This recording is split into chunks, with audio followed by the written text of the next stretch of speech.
Welcome to a special edition of 9-Star Newsroom. I'm Dave Hill. 99 times since 1911 at the Indianapolis Motor Speedway, humans have tested the limits of technology as well as their own mortality. 99 times, the person who did that better than his competitors has won the laurels as champion of the Indianapolis 500.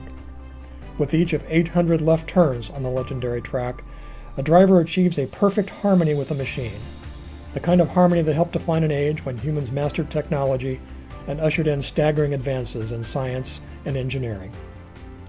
So the Indianapolis 500, which will be run for the 100th time on May 29th, is more than just an automobile race.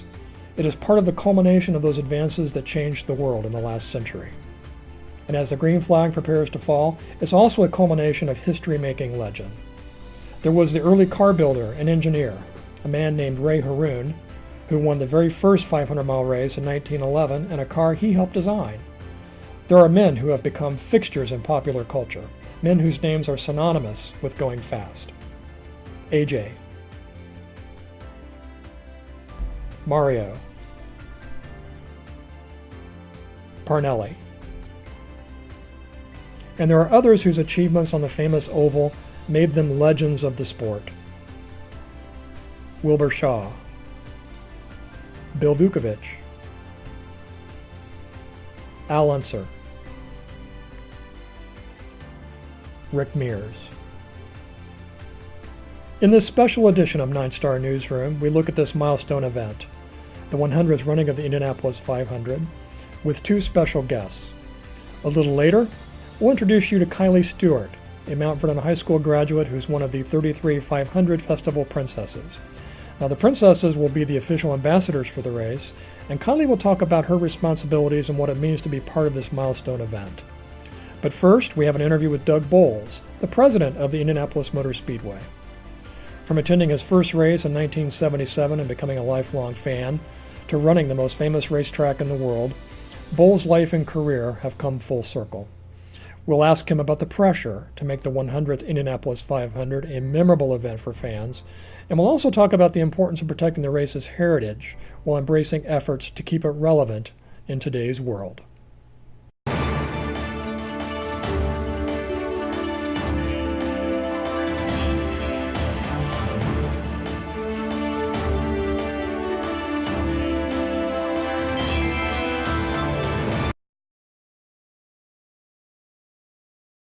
If you've walked around the Pagoda Plaza on race day morning, on pole day, or really even a practice day leading up to the Indianapolis 500, you may have seen this guy.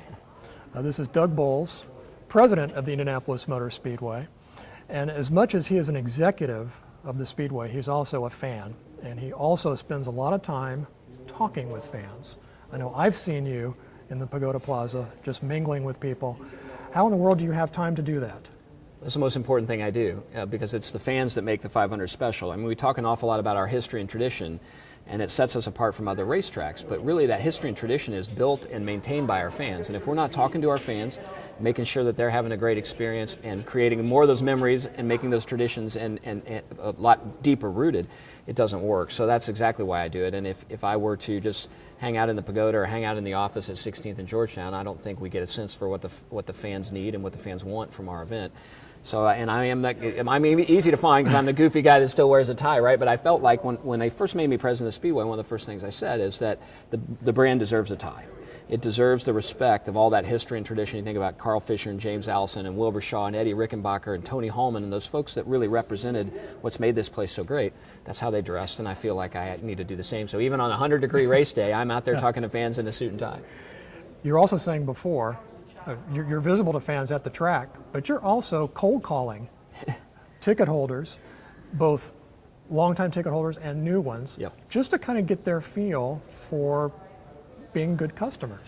The most important thing I can do is thank a customer for continuing to make the Indianapolis 500 on Memorial Day weekend part of their family tradition, or thanking somebody for making it their first time trip to the Speedway. So I've really started last fall. On my way home every night, I call customers. I try and call at least 10 in the evening and say thank you. If I don't get them, I leave a voicemail message and leave my phone number if they want to call back. It's amazing how many call back. And even if I miss somebody and leave a message, I'll get a call back 2 or 3 minutes later. But for me, I'm sincere when I say if it wasn't for the fans, the Indianapolis 500 does not exist, and we have to make sure that they know we appreciate that. And everybody at the Indianapolis Motor Speedway that works there knows that that's what it is. And part of it is because each of us that work there are fans. That's really what makes our place so special, is we carry that fan concern because we're fans just like everyone else. This is the 100th running of the 500. It is the most momentous event, really, since the first race in 1911. Any historian could make that case very easily. We have the Project 100 capital project that's been going on.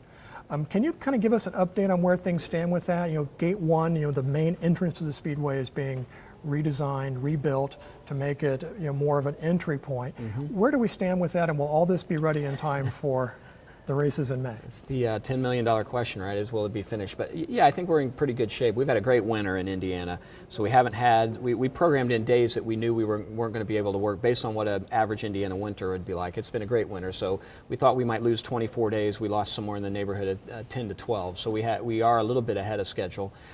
So I think that's a good thing. So yes, when fans will get here, they will see the new gate. They'll get to go through the new gate if they come in at the 16th and Georgetown roundabout area. The folks that are in the upper deck of the entire front stretch, so any of the penthouse seats will get a brand new stadium seat. There's a new sound system up there. There's a new roof structure over the top of that. Throughout the facility, we've got new concession stand upgrades, new restroom upgrades. Georgetown Road will be a little bit different. We have elevators we've never had before. So all of those things will be operational.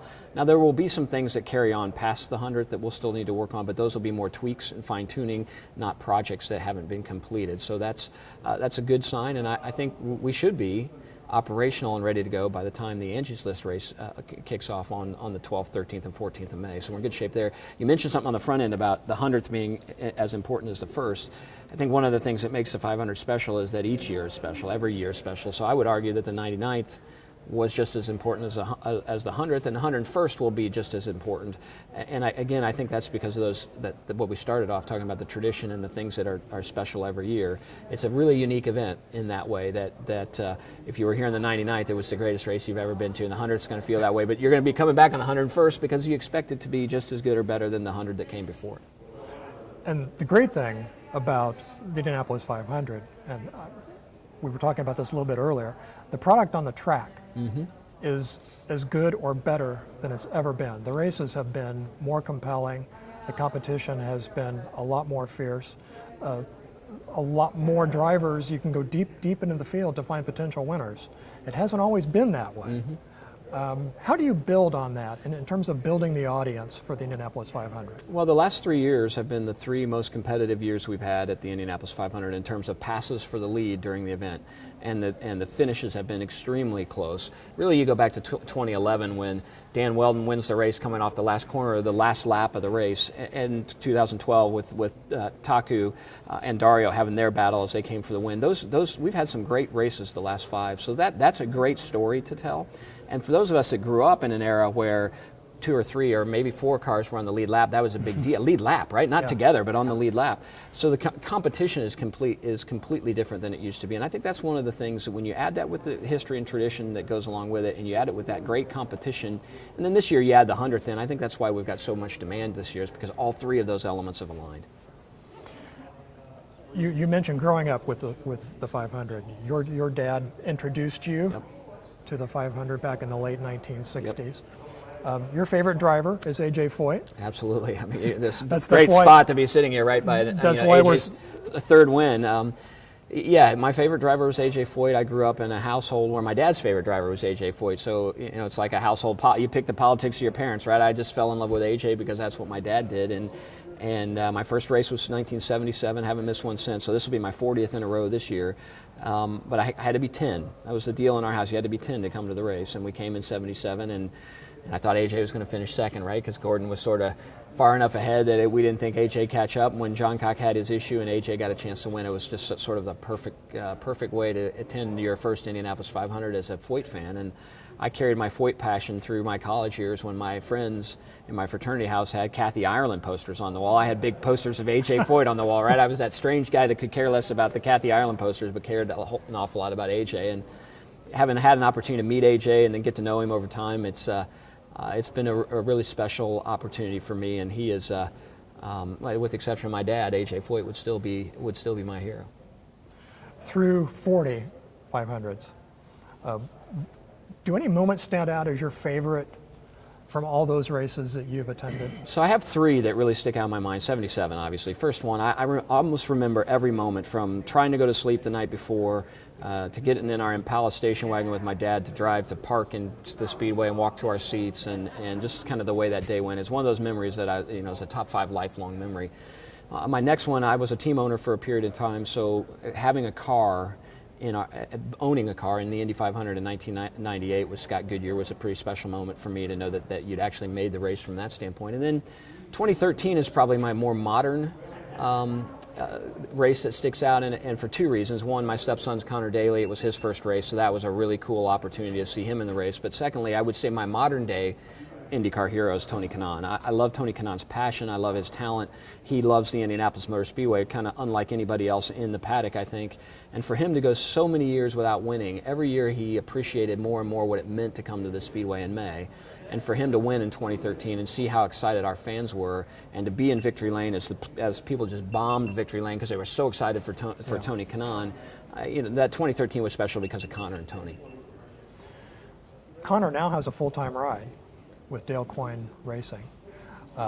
He raced part-time last year, did some good things, impressed some people. He's done pretty well in the first 3 races so far this year. At what point on pole day and on race day morning will you quit being the president of the Indianapolis Motor Speedway and become an anxious parent? So pole day, I don't know that I ever become an anxious parent. Connor's a talented race car driver and knows what he's doing. I really don't worry about that. What I do become for those 3 minutes or so that he's on track is I become a husband to a mother who's really struggling with the idea that her son's out there, and in her mind the most difficult thing in motorsport is qualifying for the Indianapolis 500. So I spend my time holding on to a shaking, trembling mom and making sure she's okay. On race day in 2013, I had an opportunity really to get down on the grid and give him a thumbs up after he'd strapped in, and then I'm back to work. So there's very little time that I actually get to be a stepdad, and at some level I kind of like that, because I think if I didn't have that responsibility, then I would begin to worry about it. But with 300,000 plus people here and all the other things going on, I don't really have time to spend much watching the race. I know people find that hard to believe, but I see probably less than a total of 5 or 6 laps the entire race, because I feel like my job, again, is out in the plaza talking to people, is getting the suite holders, making sure everybody's having a good experience with their customers. So that to me keeps me from worrying. And I do check in, and people know that if something's, so last year I was fortunate enough to be in one of the pace cars at the start of the race, so those 4 cars that go out front, and then we come in with the lap right before the green. As I was coming in, I could hear through the PA system that something was going on with Connor's car, and I didn't know what. So I did, I do check in enough, but in terms of just really being a stepdad and watching, there's not a lot of time for it. And he knows that, and frankly, like I said, it's probably better for me that I'm not shaking with his mom as a stepdad. So do you watch the race in the evening then, on the tape delay basis? Typically, race night, you don't get home until 12:30, 1 o'clock in the morning. You're making sure everybody gets out of here. You're thinking about what do we have to do to get ready for Monday. Monday morning starts early because we do all our photo shoots. We have people coming in. It's sort of a blur through the whole period in time, so I don't really get a chance to watch the race until sometime that following week. I mean, you're just so focused on what you've got to do here. You don't have a lot of time to enjoy it from a fan standpoint. But hopefully you do enjoy it once you get a chance to actually watch your product. Absolutely, and the thing that struck me last year, pre-race to me is the best 30 minutes of the year. So from the moment we kind of start that pre-race until the green flag drops, really, it's like Christmas Eve. And last year I got a little frustrated standing at the front of the grid, getting ready for everybody to roll off, as pre-race felt like it was a big crescendo and then a huge decrescendo, and so these peaks and valleys in venue, which are caused by us trying to sync ourselves up with ABC. So ABC is creating a show for the consumer at home. We're creating a show for the people here at the venue, and it just felt like there was a whole bunch of fighting in and out, and you get really excited and then it'd be really quiet, and that quiet felt way too long for me. So we've worked quite a bit with ABC this year to try and even some of that out, to make the show just as good at the racetrack as it is at home, and vice versa. So I couldn't wait last year to get home and see if on TV you noticed what I noticed in venue, and it's a completely different experience, so it's important that you see it. The best thing for me was to be able to say, okay guys, we need to sync these two up so that everybody at home is excited and we maintain that energy level in the venue. How do you balance tradition? The balloons, the singing of Back Home Again, with modern day realities, the economies, needing to add a title sponsor, for example, which I'm sure brings in a lot of necessary revenue. Do you sometimes struggle with that, the idea of balancing heritage with modern day demands, social media, younger fans who don't have quite the same appreciation for the facility and the race that some of the rest of us do? So on a real high level, that's the hardest thing that any of us have that work for the Speedway have to deal with is the tradition and history with the pressures of a new age. So how do you balance what's made us and kept us special, and at the same time not sort of hold on to these traditions to the point that they don't matter to anybody anymore and you can't sell a ticket? And a perfect example of it is what we did with Project 100. So the new roof structure that we have over the front stretch is we could have torn all those grandstands down and built brand new, but that wouldn't have worked, because what's special about the Speedway is the deck of the upper deck, or the penthouse seats, is the same deck that I walked in 1977 with my dad. And if you take that away and build it again, it's like Wrigley Field saying, hey, we're going to keep the grass, we're going to tear the stadium down and build a new one. It's going to feel the same. It just doesn't, right? So so you have to, it has to all be seen through that lens. At the same time, is it important that we kept the same green folding chair, or we kept the same aluminum bench versus a stadium seat? I don't think so. I think people expect a stadium seat, but the stadium seat's green. But to play on that green color, that means a lot to us. The roof structure is the steel that you see around the Speedway. So a lot of it is, how do you balance that? And what's even more difficult is you and I and 1,000 of us could agree on the 5 things that are the most important in the Indianapolis 500. It's 500 miles, Memorial Day weekend, 33 cars, bottled milk. Go through those ones that we all just know. That's absolutely part, back home again in Indiana. That's part of the tradition. But then each of us takes that foundation and then we create our own traditions on it that you and I may completely disagree on, and you may think it's crazy, but if I've done that for 40 years, it's what makes my interaction with the Speedway special. So when we start making changes, while we all can agree on the main things, sometimes I'm going to offend you on something you've always done because I closed that concession stand. Or the tenderloins is one that I didn't realize. From a tenderloin standpoint, we changed at our main concession stand right in the plaza. We created this new tenderloin, hand-pounded tenderloin. You would have thought we'd had decided that we were going to run 20 cars instead of 33 in Indy 500 because they were used to that tenderloin. But those are just different traditions that certain people have. So balancing the importance of tradition with the ability to allow the brand to grow so that 100 years from now it's still here is the hardest thing we all do. Was the tenderloin deal a surprise to you? Well, I knew a tenderloin was important, right? I knew having a tenderloin at the Speedway is important. I was surprised at the way it was presented was an issue. But at some level I wasn't, because that's our fans. The best part about an Indianapolis 500 fan, an Indianapolis Motor Speedway fan, but even more an Indianapolis 500 fan, is the passion they have for the way they experience the event. And they know that when it's over on May 29th this year, they're going to come back next year, and to the extent they can, they're going to replicate it exactly the same way. And that's where I said, when you get away from those things that foundationally we can all agree on, there are those moments where it's like, okay, the tenderloin is really important to those people because that's what they do on practice day, and you just have to learn to deal with it. And you take a few darts, and then you try and figure out which darts you throw back and which darts you go, okay, I got hit with that one because I need to fix that. And you learn from it for next time. Absolutely. How much pressure do you feel in terms of modernizing the race, modernizing the facility? How much pressure do you feel to be right with history and to be sure that we honor history in the right way? Do you lose a lot of sleep over the things that you're doing, or because you're a fan yourself, you just kind of have a natural kind of feel for how things should go? Well, the most important thing that we have is our history and tradition. Without our history and tradition, we're just another race. Without our history and tradition, we may not even exist today. So that is the most important thing we have. But then you do have to figure out, how do you set this place up so that it's here from 100 years from now? So I don't want to be part of the regime that decided to hold on to everything so tightly that the place couldn't grow and couldn't continue into the future. What's special about our brand is that you look forward to what happens next year. What are the cars going to look like? Who are the drivers going to be? How fast are they going to go? And that's been from the very beginning. We just happen to now have 100 years of that history that's the foundation that allows us to jump off and do the next cool thing. So you got to protect the history, but you can't discourage the innovation that's so important to this brand as well. So it is a balancing act. History is important, But what made that history happen is all these innovative, crazy people who came out and wanted to win the Indianapolis 500 with a new wheel, with a new car, with whatever it was. We have to encourage that growth as well. So I don't know that I feel a pressure of it yet, but I feel like it's one of the most important things. You have to pay respect to that history and tradition, but at the same time, you have to allow the brand to continue to grow like it has for the last 100 years. You talk about innovation. We still have a lot of it. But when you go back to the Wild West days, for example, of the 1960s and 1970s, the turbine, the Mickey Thompson special, a lot of just six-wheeled car coming through. We don't have that anymore. It might be romanticizing it a little bit to think we could ever get back to something like that because of the costs associated with motorsports now. But is something like that or a facsimile of that possible, do you think, going forward? So what was fascinating about the Speedway to me, and the sport, but really the Indianapolis 500 was, and I grew up really, my best memories are the 70s, right? And if you look here in this museum and you start with the early 70s cars and you see the winners year over year, for the most part they were different every year. And that was what was so fun, to come back and see what mousetrap the guys had built over the winter that was better than what they had before. And in a perfect world, would it be great to have that? Yes. But anymore, I don't know. Cost is one of the reasons for sure.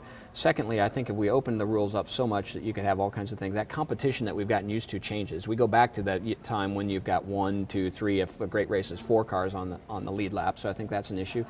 And safety's become so important now that we have been able to really control the safety through a defined model of the race car.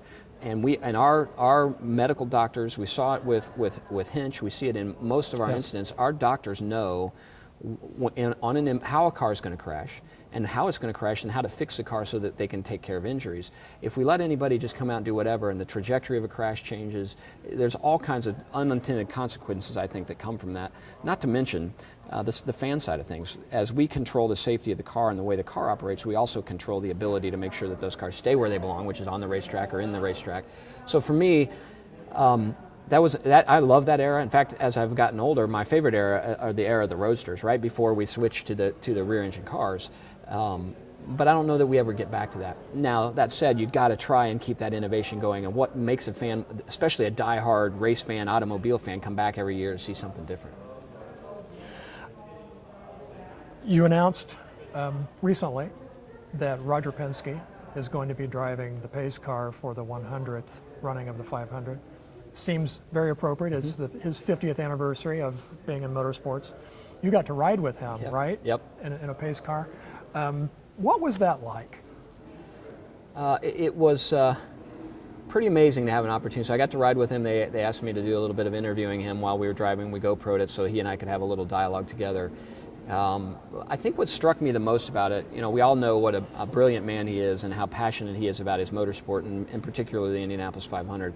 But what I paid attention to, and what I think I'd take away from that more than anything, is the intensity that he carried, even to driving the pace car. He was 10-2, and from the moment we left, it was 85 miles an hour on the slow side, 120 on the top side. There never was a moment where you felt like you were out of control with him, or that he was worried about what he was doing. Just the confidence that he had, but more importantly, just how at home he felt behind the wheel at the Indianapolis Motor Speedway. And I think that's really why he's been so successful here. His home, at some level, his heart, his emotional home is here at the Indianapolis Motor Speedway and the Indy 500. And I think for him, just to watch, and for me to watch his body language as he had an opportunity to run those laps, and we just chatted a little bit about his history here and what this place has meant to him, was a pretty special one. And I grew up a Foyt fan. AJ never drove for Roger, so Roger was sort of always the enemy, and so there was never a time that although I was a big Sullivan fan and Rick Mears fan, but still 3 notches down from where I was with AJ. Even when AJ wasn't winning, I was still an AJ fan, right? It was just pretty neat to see that and to know what he's meant to this place, but more importantly, that he, like all of us that are fans, has that same emotional connection and that love for this place that 300,000 plus people do when they get here race day. The fabric of the Speedway, it really stitches together quite well with the tapestry that has been Penske's career. So congratulations on getting him as a pace car driver. It's a great fit considering that AJ was the pace car driver for the 100th anniversary in 2011. So I wanted to ask you about the ticket. Yes. I was thrilled when I got my tickets in the mail. Yep. And there was this huge packet from the Speedway that must have weighed close to a pound. I thought, why is that so heavy? And it's because the tickets this year are basically lanyard ready. Yep. They are a hard plastic designed to be a keepsake. How did this come about? Well, we've got great people at the Speedway, and so a lot of the things you see happen because we've got people that care enough about it and say, hey, let's do something special, something different. And our ticketing team and our marketing team sat down and said, you know, we have to do something special for the 100th. So we went through a whole bunch of different options around what we wanted to do with a ticket, and we wanted to do something completely different. We were a little bit worried on tradition, right, because those of us that collect our tickets, it's the same size, the same kind every year, and we thought, oh boy, are we going to offend somebody who's used to a ticket, you know, a different orientation and a different material. But we felt like we wanted it to feel special when you got it, and we really tried not to say much about it until really close to the time the tickets came out. And what we didn't tell people, even when we announced the ticket, was it was going to come in a cool little folder when you opened it up. So we really tried to do things a little bit more on the special side this year because of the 100th. If you had a bronze badge and you ordered a bronze badge, it came in a little box. Our suite holders got things in a different box. If you had over 100 tickets in your account, you get a box full of those tickets. So for us, it was just more about that surprise and delight, and it's a way for us to say thank you. But we wanted it to feel like, okay, this is a special year. This is something you're going to keep, even if you're one of those customers I call that's just coming for this year. We want those tickets to sit behind your desk or in your family room where you display things for as long as you've got them. Suitable for framing. They're very cool. They're right? very cool. Yeah, and I can't remember whose idea the lanyard piece was on it, but I mean, those are great ideas because a lot of people that come to racetracks have those lanyards that stick it right over your neck. It'll be great. In the aftermath of the attacks in Paris, Brussels, San Bernardino, and at the time we're doing this taping, Kabul happened a couple days ago with dozens of people killed in a terrorist attack. Fan safety and security is topmost in everybody's mind. At an event like this, it must be a nightmare to conceive of the things that could possibly happen. A couple years ago, the Speedway tightened its security measures after the Boston Marathon bombing. Are those conversations you have about security ongoing, and will fans notice a difference in security measures this coming May? 15 times a day, and yes, they'll notice a difference. In 2013, the Boston bombing happened, and we were really the second major event after the Boston bombing. Kentucky Derby was the first. We were the second. We made some strategic changes in those few weeks leading up to the 500, and we underestimated a lot of things. And if a lot of our fans will remember, we backed our gates up pretty badly, and then we immediately, literally the day of the race, we called a task force together and met the next morning, Monday morning early, and started making plans to figure out how we were going to make sure we didn't do that in 2014. And we did some things at the Brickyard and then replicated them in 2014 and 2015, and we've had some great success. But things have changed even again. So this is definitely something. We've hired a new security director who came from our IMPD here downtown, who was previous to coming to us responsible for all of the big events that Indianapolis has hosted or hosts, the Final Fours, the Super Bowls, the Olympic trials, those kind of events. So he's really great at working with not only local law enforcement, but FBI, CIA, federal agencies here. So we are putting a plan in place that We'll change a little bit for our customers. They're going to, the cooler searches are going to be a little more intense. We're going to work through some other gate management issues, but we are taking that as seriously as we take anything, making sure that our fans are safe. And a lot of the things we will try and give our customers a heads up on as we get close to it. And some of those things they won't notice till they get there. We want to make sure that what we're doing can't be reverse engineered by somebody.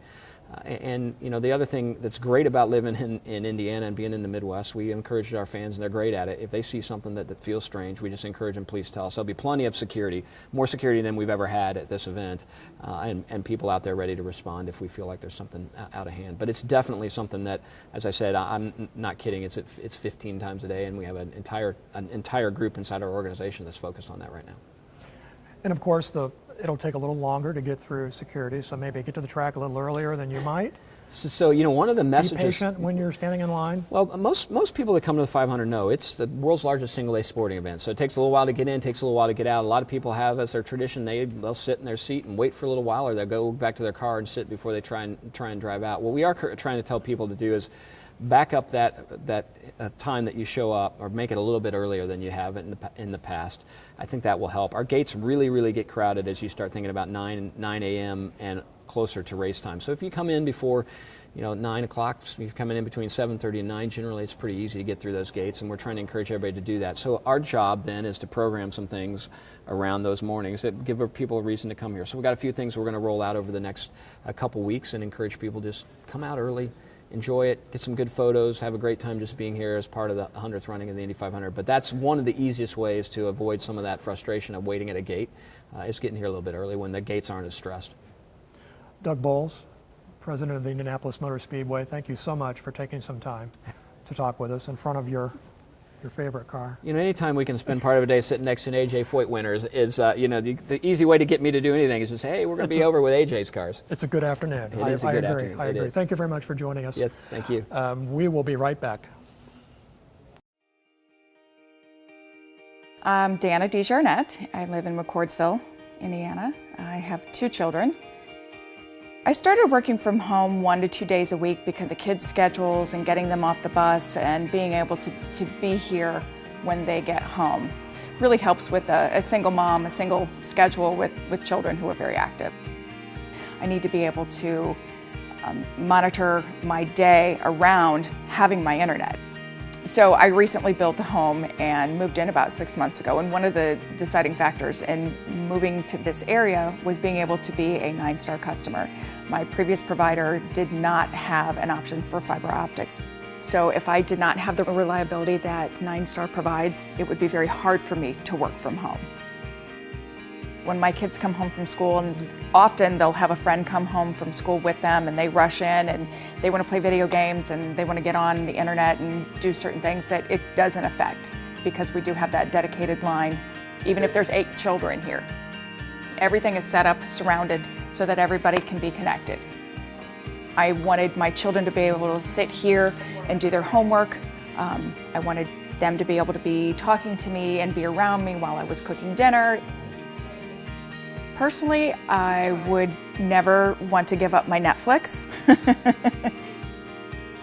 I had no idea how much of a difference it would make to have fiber optics. It is faster, it is more reliable. It's definitely something I would not want to be without. I would not want to go back to a cable provider, I can tell you that. It's very important. It's very important for us to stay connected however we need to stay connected.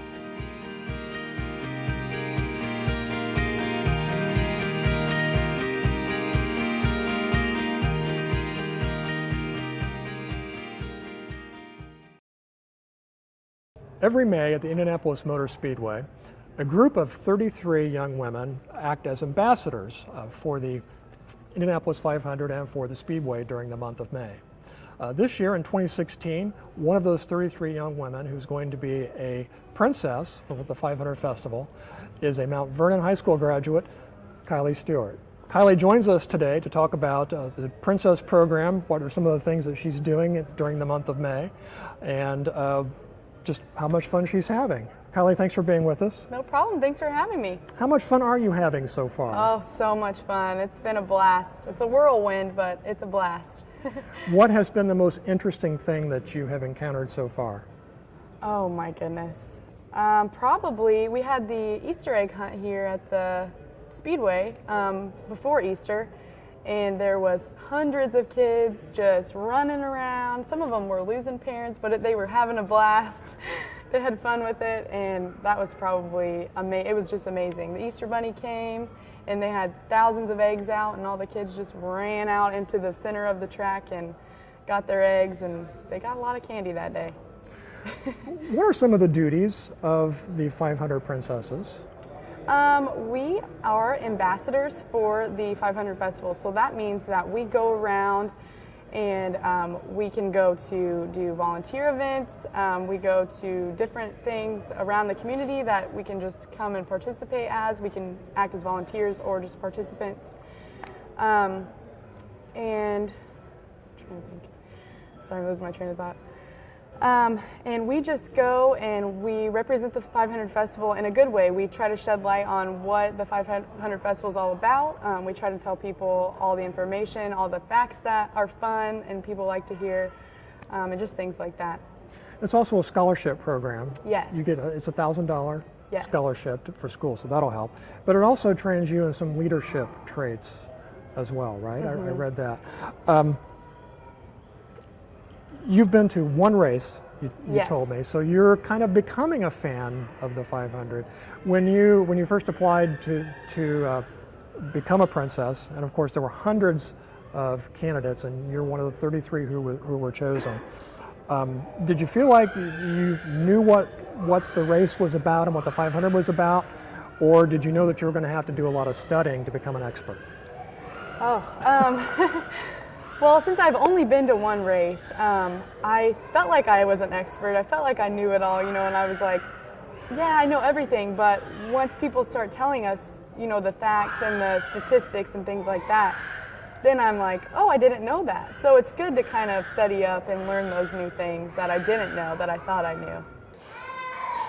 What kind of community outreach do you anticipate doing in terms of you're going out into the schools, right, and you're making presentations and visiting with students? What is that like? I do a lot of preparation. I try to study up, like I said, on the different facts and statistics and things like that I can pass on to those kids that I go and meet with.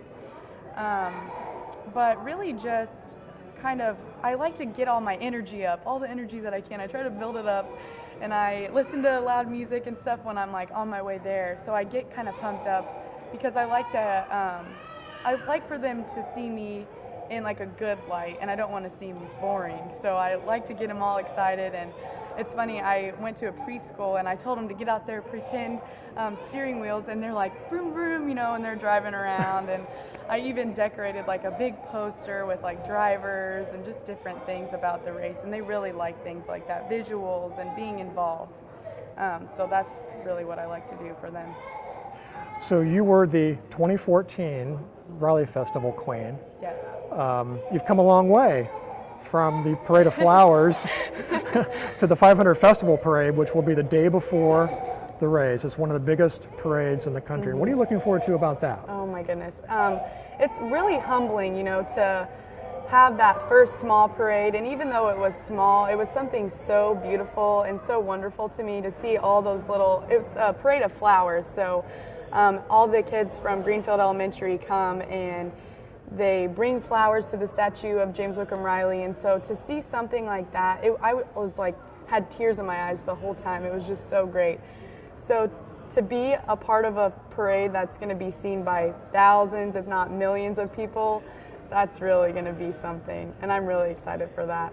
Do you know what role the princesses are going to play in the parade yet? I'm assuming you're going to be doing something in the parade. Yeah, I'm as of right now, I'm thinking that we're going to be on a float, just waving. I know that our friends and family are sat where they can see us. Okay. So there's kind of logistics that go into that. But yeah, as of right now, we're just kind of on a float. That's all I know. Okay. And it's going to be a cool float. They're going to design it some way, so I'm excited. Well, let me get back to the actual race. Okay. Do you have a favorite driver? Oh, that's a good question. Well, since Juan Pablo Montoya won last year, and I was very proud of him, I think he's one of my favorite drivers so far. And of course, he was your the winner of your first race, so that will always hold kind of a special place. You told me that you are actually going to be doing some orientation before you really get into the bulk of your duties, where you're actually going to learn more about the race and about its history. Have you been told what that training and what that orientation is going to entail? That is this Friday at the track.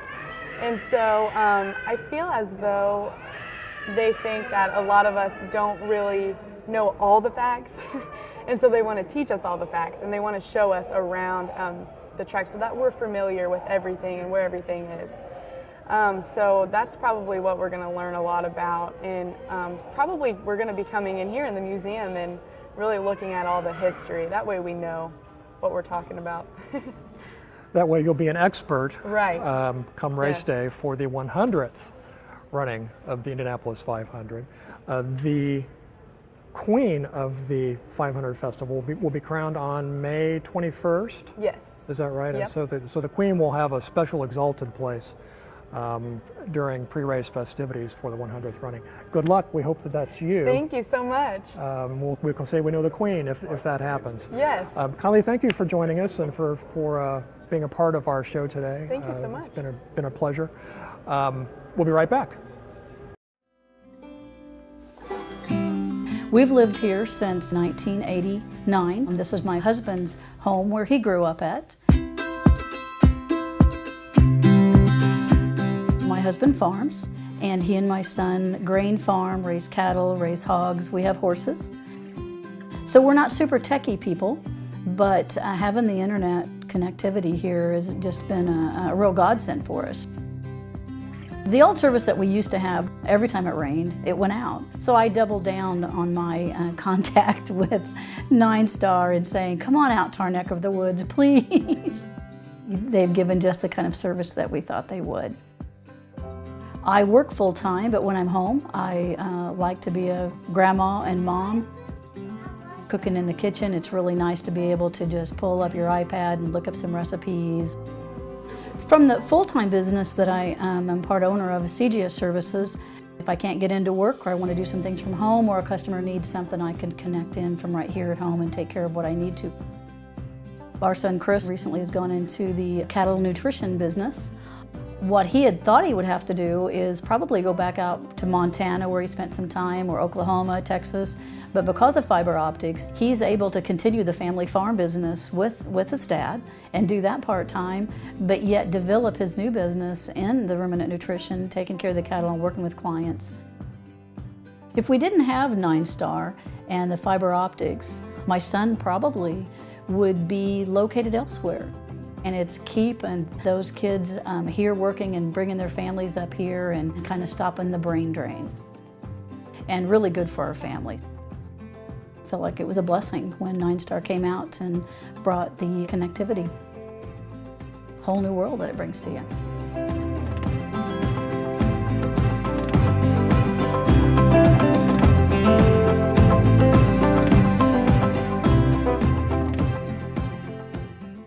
Thank you for joining us for this special edition of 9-Star Newsroom. I'm Dave Hill. As always, you can give us some feedback, send us your thoughts. We always love hearing from you. And until next time, we'll see you again.